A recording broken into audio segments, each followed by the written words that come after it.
Добрый день, мои хорошие! Вы на канале Светланы Лосевой, и это канал о вязании.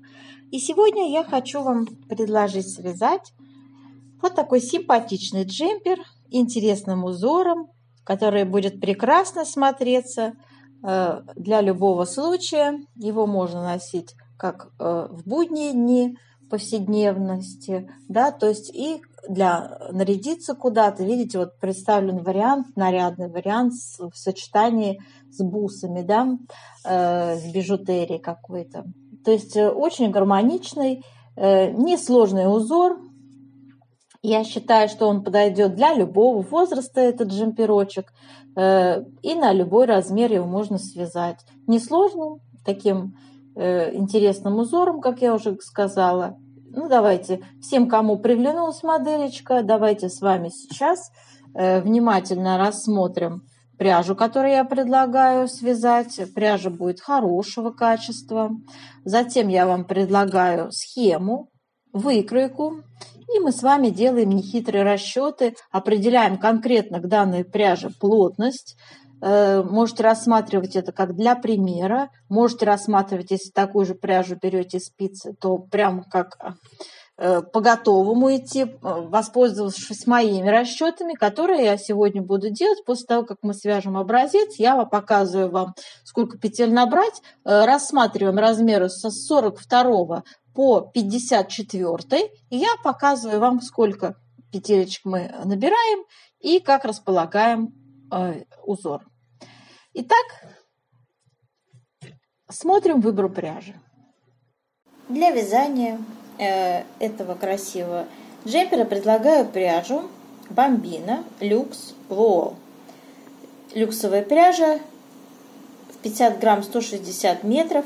Состав 60% мериносовая шерсть, 40 акрил. Пряжа изготовлена в Турции по итальянской лицензии. Модель, вот видите, Турция, да? И здесь вот написано в Италии. Так, спицы мы будем использовать 3,5. Узорчик мы с вами свяжем один раппорт. Я покажу, как его вязать. И сейчас давайте посмотрим схему этого узора. Дорогие рукодельницы, я очень рада, что вы зашли на мой канал. Если вы впервые на моем канале, пожалуйста, не забудьте подписаться. На моем канале много интересных мастер-классов по вязанию спицами и крючком. И их будет еще больше. Вы будете узнавать о новинках моего канала сразу же. Не забудьте поставить лайк под видео, это поднятый вверх пальчик. Ваши лайки повышают рейтинг видео, и это не пустые слова. И к тому же, так видео попадает в вашу папочку понравившихся, и вы никогда его больше не потеряете. Как выглядит схема узора? 18 петель у нас ширина раппорта и 22 ряда в высоту. Здесь показаны только лицевые ряды, изнаночные вяжем, как смотрят петли. Условные обозначения здесь довольно интересные. Смотрите, я даже не сразу разобралась, связала первый ряд. Это из иностранного журнала, полностью описание на иностранном языке. Поэтому, знаете, просто по наитию, да, разбирала этот узор. Смотрите, горизонтальная черточка – это изнаночная, пустая клеточка – лицевая. Традиционно накид у нас кружочек. Вот эти вот, кстати, меня смутили. Я неправильно связала первый раппорт. Потом, когда вам уже вязала раппорт в мастер-классе, правильно это учла. Лицевой, как мы привыкли, а изнаночный, девочки. Этот пустой треугольник, это две вместе, изнаночный опять. Это две вместе изнаночной. Вяжите так, как вам удобно. А вот эти вот уже такие черные треугольнички, это две вместе лицевой. То есть это две вместе изнаночный пустой, а черный это две вместе лицевой. И здесь, соответственно, с наклоном. Значит, вот этот наклон у нас идет две вместе лицевой с наклоном влево и зеркально вправо. Понятно, да? Вот это вот 2 на 2, это перекрещивание 4 петель направо и, соответственно, зеркально налево. Лицевые петли перекрещиваем. Все. Вот такие вот несложные узор. А вот этот еще знак, это обозначает 3 вместе изнаночной. Вот. Теперь давайте посмотрим выкройку. Выкройка у нас вот так выглядит. Приближаю. Также это все на иностранном языке. Ничего страшного. У нас будут с вами сегодня рассматриваться размеры 42-44, поэтому на эти мерочки можете не обращать внимания. В конце видео я буду вам рисовать свои мерочки, говорить, какая у меня ширина изделия на тот или иной размер принята по расчетам. Так, 42, 44, 46, 50 рассматриваем, и 52, 54 я вам говорю, как там выйти из ситуации, потому что там целый раппорт не умещается, скажу вам честно. Поэтому я предлагаю свой вариант решения проблемы. Так, и давайте сразу приступим к вязанию образца. Итак, для образца набираем 21 петлю, будем вязать. Раппорт узора 18 петель плюс 1 для симметрии, крайне левая будет. Вяжем первый ряд. Начинаем с кромочной, снимаем, вяжем изнаночная, лицевая, изнаночная, делаем накид, 2 вместе, 1 изнаночной. Затем вяжем 4 лицевые. 1, 2, 3, 4. Изнаночная, снова 4 лицевые. 1, 2, 3, 4.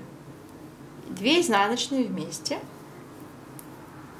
1 петлей, накид, изнаночная, лицевая, изнаночная. Раппорт связан.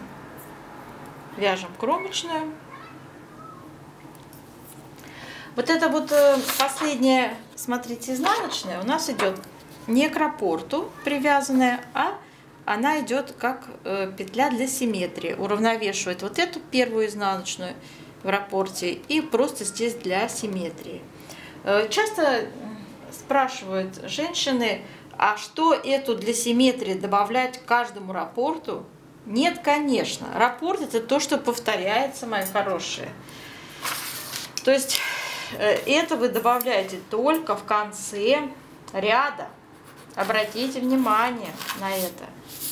Эта петля идет только в конце ряда. То есть вы вяжете, сколько вам нужно раппортов, и для симметрии добавляете эту 1 изнаночную в конце ряда, а не каждого раппорта. Все четные ряды у нас являются изнаночными, и мы их будем вязать, как смотрят петли. Накиды я вот лично, чтобы не заморачиваться, как привыкла, буду вязать изнаночные. 5-й ряд у нас.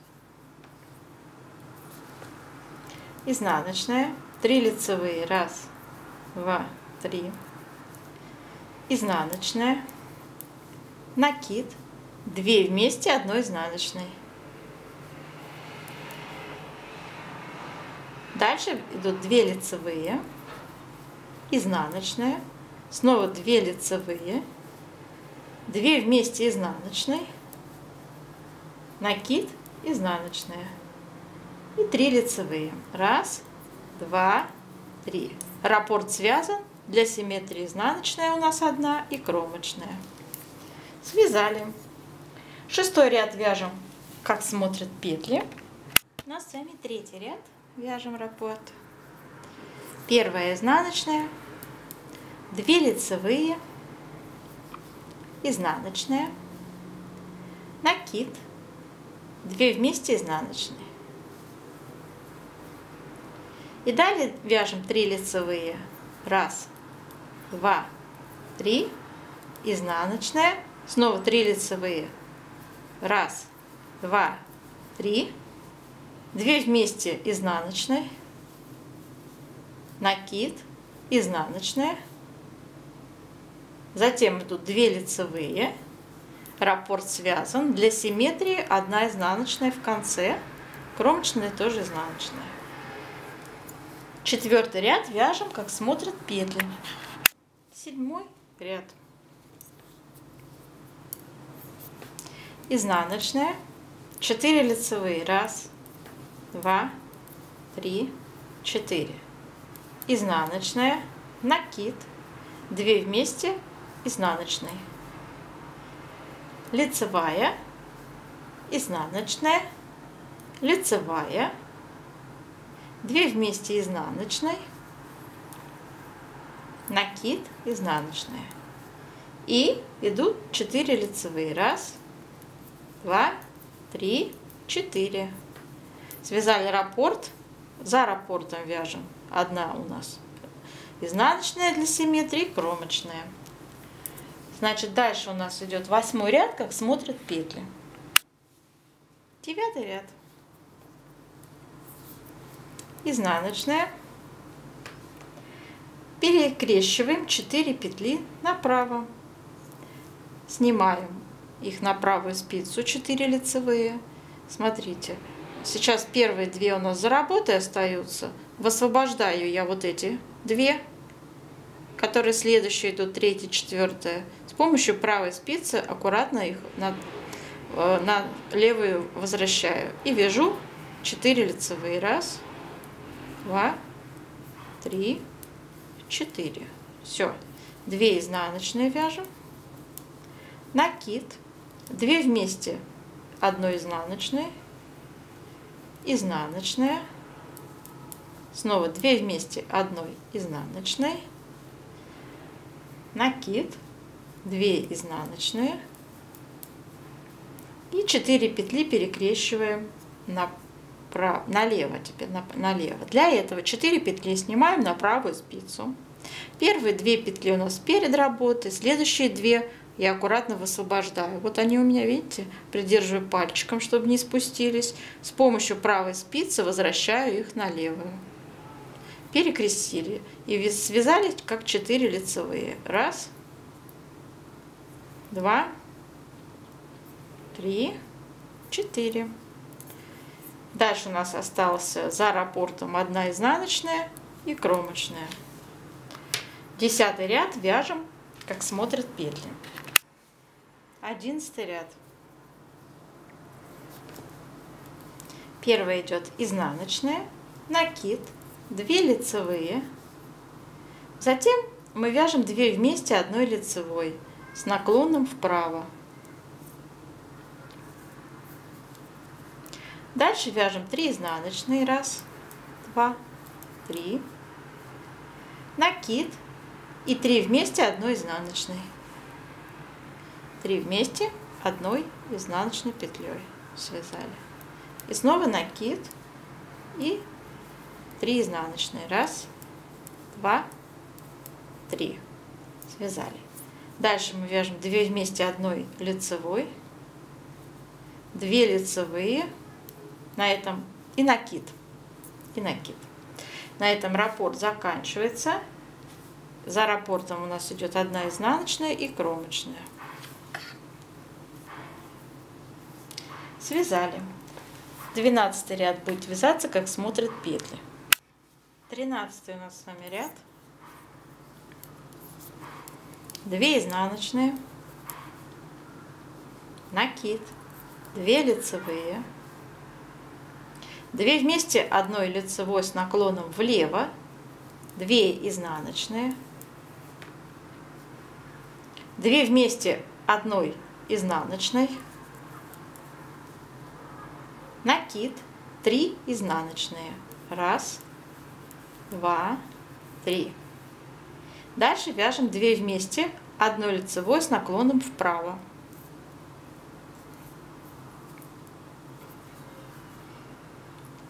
Две лицевые, накид, изнаночная. Раппорт связали. За раппортом для симметрии 1 изнаночная, кромочная тоже изнаночная. 14 ряд вяжем, как смотрят петли. 15 ряд. Изнаночная. Так, вяжем 3 изнаночные. В 15 ряду 1, 2, 3. Дальше идет накид, 2 лицевые, 2 вместе 1 лицевой с наклоном влево, 5 изнаночных по центру. 1, 2, 3, 4, 5. 2 вместе 1 лицевой с наклоном вправо.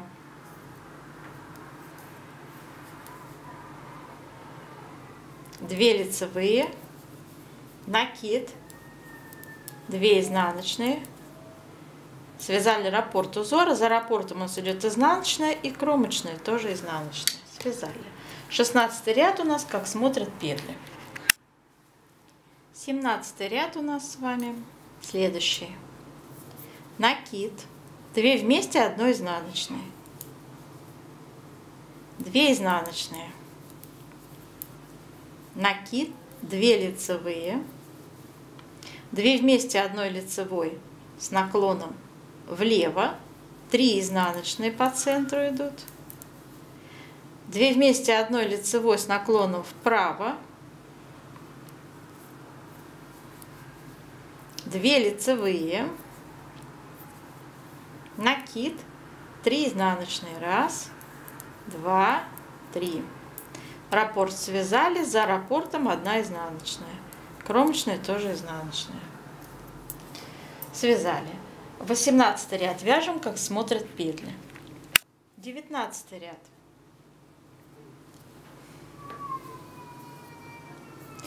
Изнаночная, накид, 2 вместе, 1 изнаночная, 2 изнаночные, накид, 2 лицевые, 2 вместе, 1 лицевой с наклоном влево, изнаночные по центру и 2 вместе, 1 лицевой с наклоном вправо.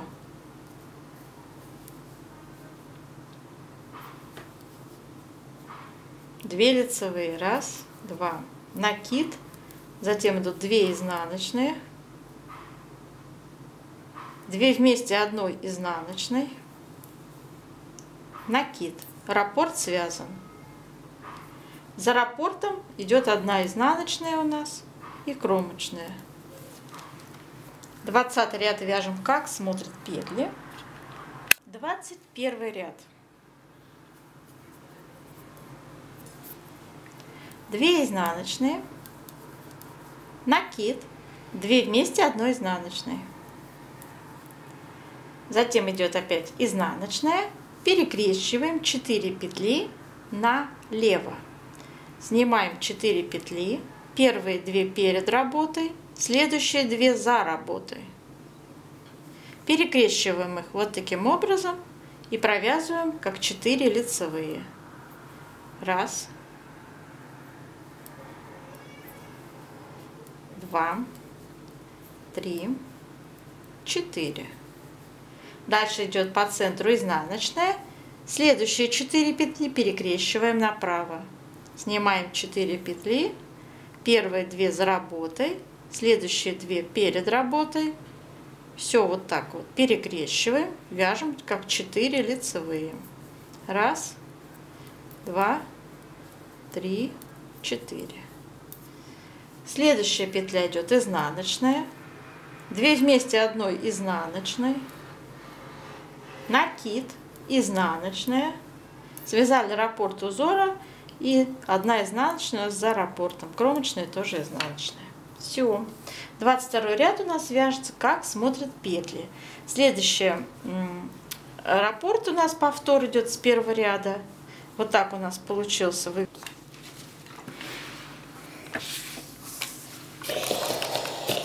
Делаем влажную тепловую обработку с помощью горячего пара. Вытягиваем наш образец. Он сейчас влажный.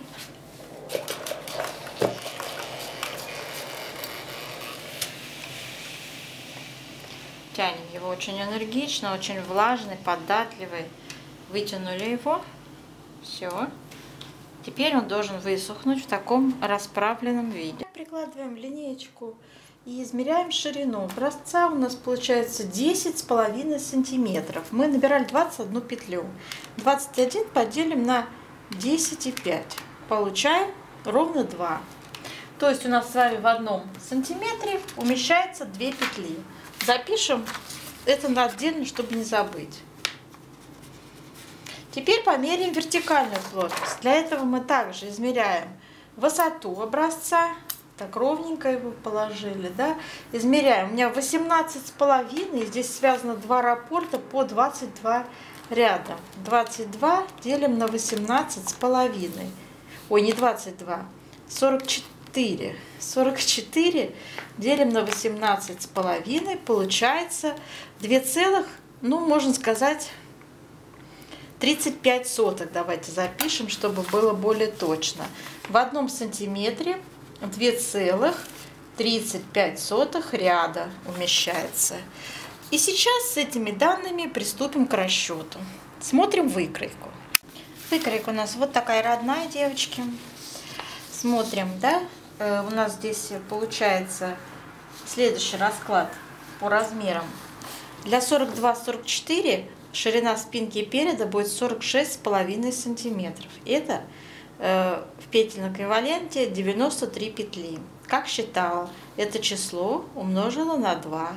Получилось 93 петли. Как располагаем узоры? 93 надо поделить на 18. Число петель в раппорте. 93 делим на 18. Получается 5 целых раппортов. Целое число. 5 раппортов плюс 1 петля у нас для симметрии, да, плюс 2 кромочные. Итого 93. Смотрите. Рисую всегда вот так схематично.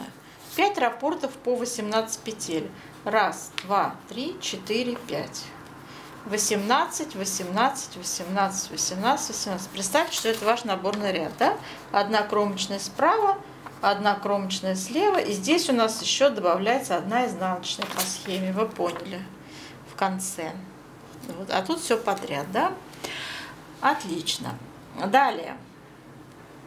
Значит, для другого размера, для большего размера, 46 у меня получилось 50, с шириной спинки и переда 55,5 сантиметров, надо набирать 111 петель. Расположение узоров будет точно такое же, только 6 раппортов будет, то есть на 1 раппорт больше. 6 раппортов по 18 петель, 1 петля для симметрии, крайне левая и 2 кромочные. Все. Все. Вот так располагаем мы с вами узоры. Дальше. Давайте посмотрим на выкройку. Ну, простейшая выкройка, спущенный рукав. Что касается выреза горловины, плеч, значит, свои мерочки ставите. У нас идет планка 3 сантиметра высотой. По-моему, там резиночка идет. Сейчас вот перед глазами не имею.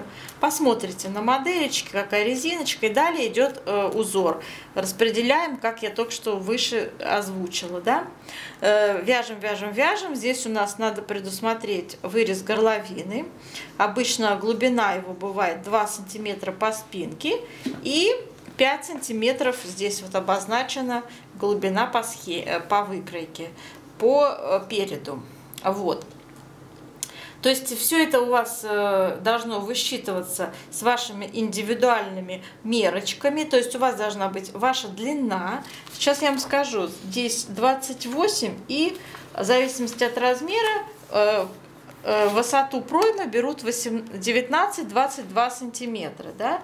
Но мы, наверное, тоже так же сделаем. 19-20 сантиметров это приблизительно вот 46, 48, 50 идет 20 сантиметров. Уже на большие размеры там берется больше. Если вас интересует, как сделать, увеличить вот это вот число, то есть вас интересует 52 размер, да, 54, то чтобы не нарушать вот эту всю красоту и гармонию, это можно решить только с помощью, я считаю, изнаночной глади. С двух сторон добавить изнаночные петли. Тогда у вас по центру будет вот такое расположение ажурного узора, и с двух сторон вы наращиваете полотно с помощью изнаночной глади. Вот такой вариант будет интересен и приемлем. То есть, если вам нужно 52-54 размер, девочки, то там обычно берется около где-то, знаете, около 60 сантиметров. Давайте грубо посчитаем. 60 на 2 это 120 петель. Вам надо 120 петель а у вас вот 111, да, то есть, ну, предположим, 121 петля. 121 петля, то есть вам надо добавить 10 петель. Я бы решила это с помощью вот сюда 5 изнаночных и сюда 5 изнаночных. А по центру 6 раппортов из 18 петель, 1 изнаночная для симметрии, ну и, конечно, 2 кромочные. Вот так я бы распределила 121 петлю для 52-54 размера. Вот, поэтому можно сказать, что мы с вами рассматриваем эти размеры, и я вам сказала, что 60 сантиметров это 121 петля. И это у нас 52-54 размер. Так, и вот как раз для них тогда нужно будет 22 сантиметра здесь сделать пройму, высоту проймы.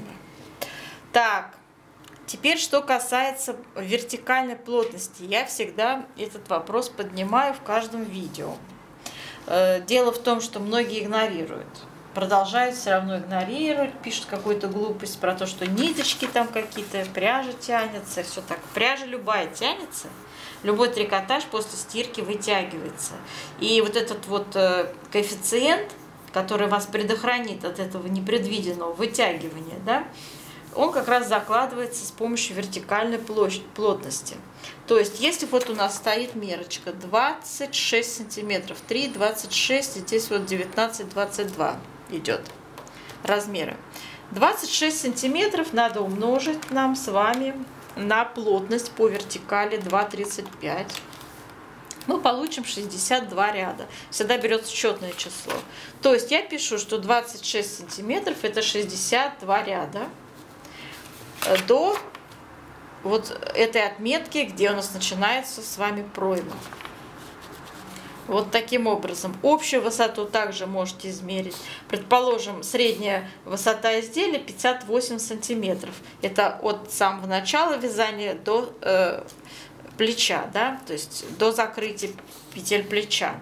Средняя. Если вы берете, допустим, 58, то вам надо умножить все это дело на 2,35 плотность по вертикали, и вы получите длина изделия у вас будет меряться в рядах. Это будет 136 рядов. И это нельзя игнорировать. То есть не надо мерить сантиметрами, мои хорошие, 58 сантиметров измерять, а мерите все рядами. Не пугайтесь, что вам будет казаться, что изделие маленькое, все такое. Вы поверьте, что после того, как вы его просто даже отпарите, оно именно примет ту самую сантиметры, которые вы и планировали. То есть те же 58 вы и получите.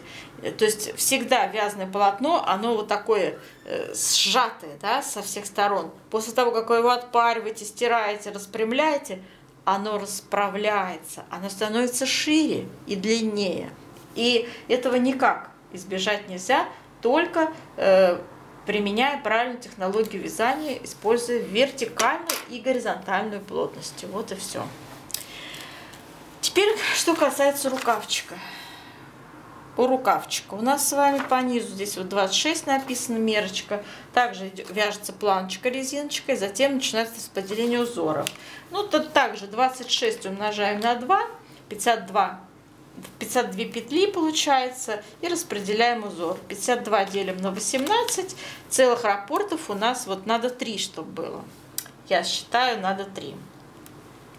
3 раппорта мы умножим на 18, это будет 54, плюс 1 петля для симметрии, плюс 2 кромочные. Надо набирать не 52, девочки, а 57 петель.